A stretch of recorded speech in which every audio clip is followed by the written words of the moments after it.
이번에 다룰 주제는 1인 가구 이야기인데요. 뭐 저는 이제 정읍에 혼자 살고 있는데 쉬운 편으로 저 같은 사람을 이제 1인 가구다 이렇게 표현을 하더라고요. 안배환 기자 같은 경우에는 저요? 실질적인 1인 가구라고 맞습니다. 예. 일주일의 절반은 혼자 살고 있어서 예. 실질적 일인 거고 일 때문에 예. 뭐 출장들 많이 다니고 하다 보니까 네. 집에서 자는 날이 딱 절반밖에 안 되는 것 같아요. 그래서 실질적 1인 가구 생활을 하고 있는데 네. 힘들어요. 이렇게 오늘 1인 가구 이야기를 꺼낸 이유가 최근 정읍시가 이제 인구 관련 빅데이터를 분석한 결과 정읍시 인구는 주름 반면에 1인 가구는 급증했다라고 하는데 좀 내용을 살펴보니까 지난 10년 동안 1인 가구는 62.7% 증가했는데 이에 반해서 인구는 17.6% 감소했다. 즉 지금 정읍시의 전체 가구 가운데 10가구 가운데 3가구는 1인 가구다. 이런 통계 자료를 발표했습니다. 최근에 제가 다른 일로 네. 얼마 전에 한 달쯤 전인 것 같아요. 시장님을 만난 적이 있는데 네. 시장님하고 또 이런저런 얘기하다가 정읍의 주택 보급률이 이렇게 높은데 왜 또 집 타령이냐라고 하시더라고 처음에.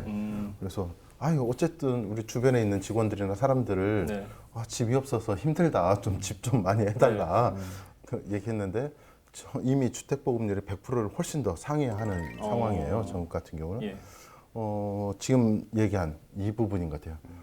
예전 같으면 한 집에서 살아야 하는데 두 집, 세 집이 필요한 상황이 되다 보니까 좀 이런 일이 주택을 계속 늘고 있는데 네. 여전히 부족한 상황이 아닌가 싶어요.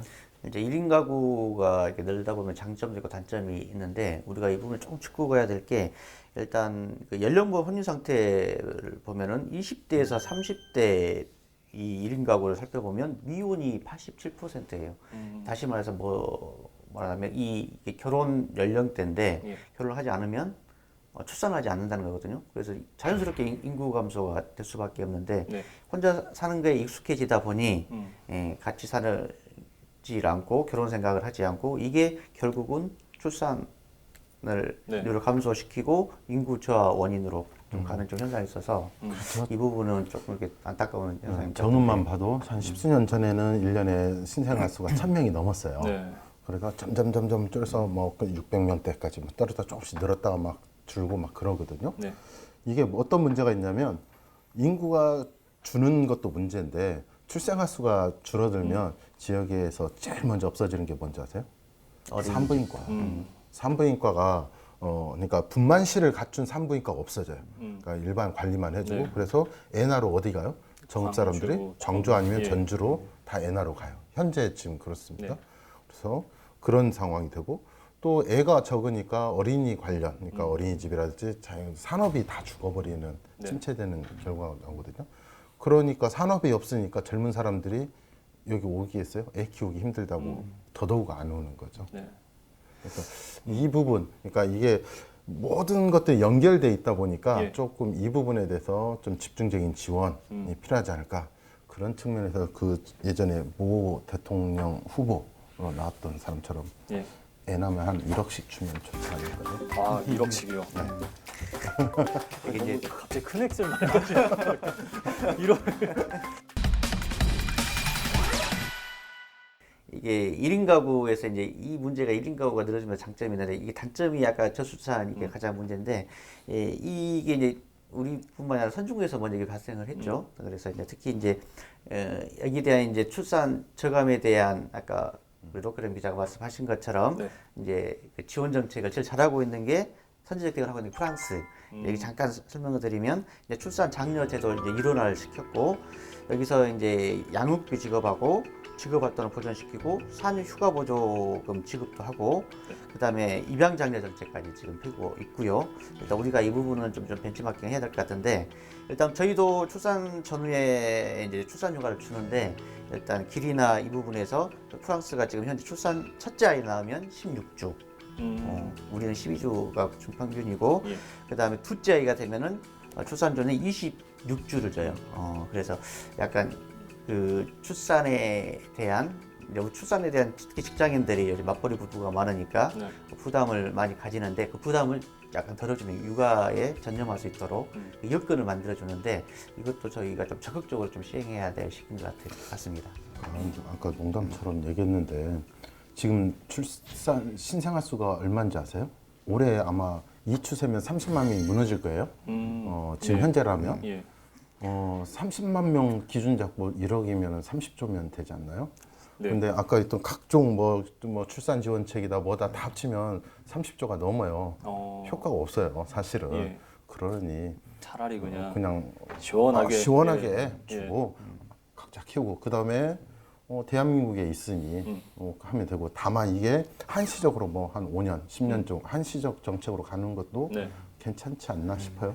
예. 강하게 밀어붙입시다. 이진철 기자 결혼을 위해서. 뭐 1억 주시면은 저도 한번 빨리 당기는 걸로. 요즘에 예. 저도 이제 농담반 진담반도 이렇게 하는데 하도 이렇게 젊은 친구들이 결혼을 이렇게 생각을 네. 미루고 안 하려고 하다 보니까 요즘은 제가 후배들한테 결혼 권장보다 바뀌었습니다. 결혼은 안 해도 좋으니 아이를 먼저 같이 낳아서 책임지고 길러라. 약간 위험하게 될 수 있는데 예. 물론 이제 책임을 질 수 있는 예. 단계는 해야 되죠. 그래서 서로 이게 너무 이렇게 자유분방함이나 얽매이는 걸 싫어하다 보니 그러면 근데 애인을 또 낳고 싶어 하더라고요. 근데 결혼 후에 또 이렇게 이제 뭐 이혼이라든가 다른 이런 걸 생각하고 너무 고민을 많이 하고 있어서 이게 좀 사회 분위기를 이렇게 좀 가져가는 것도 좋을 것 같아요. 이게 동거 개념으로 보는 거죠. 좀 심각하게 받아들여야 할 게 뭐냐면 네. 물론 이게 일본 마스다 리포트라는 걸 통해서 처음에 2014년도 이때 제기됐고 그걸 뭐 고용정보원이라든지 국내에서 많이 인용을 하는데 지방 소멸에 대한 보고서라는 게 있어요. 이게 뭐냐면 65세 이상 인구 대비 가임기 여성 그러니까 20세에서 39세까지 일본에서 잡았어요. 예. 가임 출산 가능한 가임기 여성 비율을 하는데 0.5 이하로 떨어지면 그러니까 65세 이상 인구가 100명인데 네. 가임기 여성이 예를 들면 50명 이하다. 이 지역은 지방 지역이 소멸할 수도 있다라는 보고서예요. 예. 그걸 대비해 보면 전북 같은 경우에는 전주, 군산, 익산 3개 지역을 빼고는 전부 다 지방 소멸 지역이에요. 물론 군산, 익산 같은 경우도 농촌 지역 같은 경우는 심각하고 예. 정읍 같은 경우도 0.5 이하로 떨어진 지가 오래됐거든요. 이 이야기는 뭐냐면 시간이 가면 갈수록 인구 구조 자체가 지역이 사라질 수밖에 없는 구조가 된다. 한 그게 2040년인데 그게 점점점 가속도가 붙고 있고 네.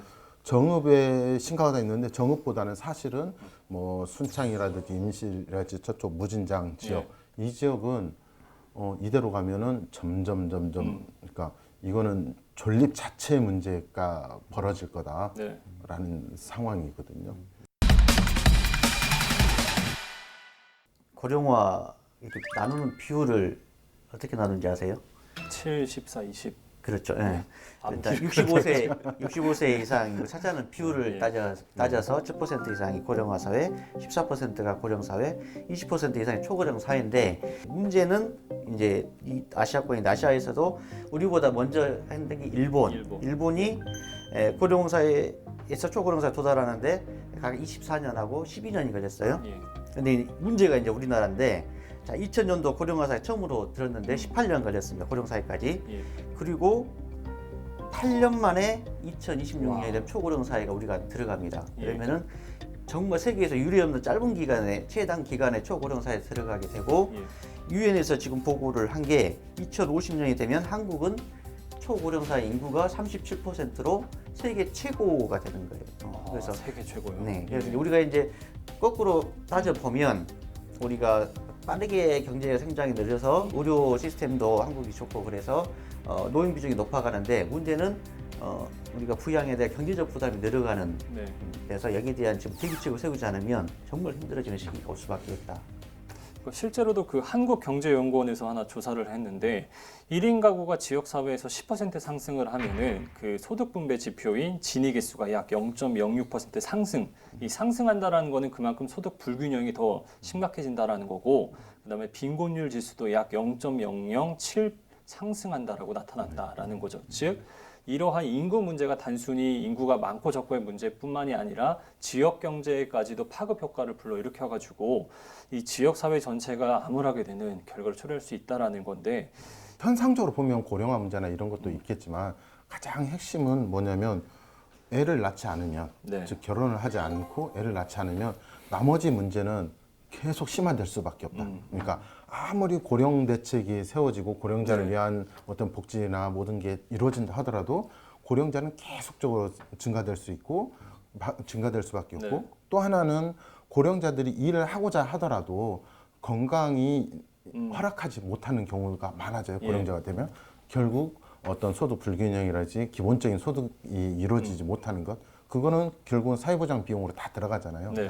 이것을 없애기 위해서 계속 노인들한테 투자하는 것도 중요하지만 근본적인 거는 앞서 말한 것처럼 출산이 예. 회복이 돼야 한다. 그래야 나머지 수치들도 맞출 수 있다. 그래서 어떤 출산 정책에 모든 게 좀 집중이 되어야 할 시기가 아닌가. 그것도 아까 좀 출산율가 뭐 한 달, 두 달 더 주는 문제가 아니라 예. 그런 비용들을 다 모아서 정말 파격적인 정책이 필요하지 않나.